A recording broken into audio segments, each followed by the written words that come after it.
და კლავს საქართველოს დაეხმარება სხვა ერებსაც ფერის ცვალებაში. ამის შესახებ სრულიად საქართველოს კათოლიკოს პატრიარქმა უწმინდესმა და უნეტარესმა ილიამ მეორემ დღეს მცხეთაში სამთავროს დედათა მონასტრის ფერის ცვალების სახელობის ეკლესიაში სადღესასწაულო წირვის შემდეგ განაცხადა. ქადაგებისას უწმინდესმა მრევლს ფერის ცვალების დღესასწაული მიულოცა და სახარების მიხედვით მის მნიშვნელობაზე ისაუბრა. პატრიარქმა ასევე აღნიშნა, რომ დაწყებულია თბილისში ყოვლადწმინდა სამების ტაძრის მოხატვა. მან მიმართა საზოგადოებას, ვისაც აქვს საშუალება დაეხმაროს მხატვრებს. ქადაგების შემდეგ უწმინდესმა ტაძარში ახალი ხილი აკურთხა. საქართველოს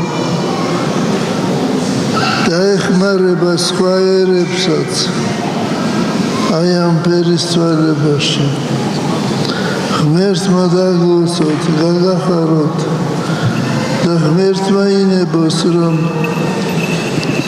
წყალობა, მშვიდობა, სიხარული და სიყვარული გაზიარდეს ჩვენში.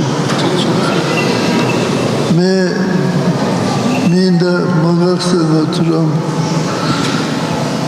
დაწყებულია მოხატვა წმინდა სამების ტაძრისა თბილისში და ვისაც გააქვთ საშუალება, ვისაც შეგიძლიათ, რომ დაეხმაროთ ამ მხატვრებს, ჩვენ მადლობელი ვიქნებით თქვენი დახმარებისათვის. დღეს თაბორის მთაზე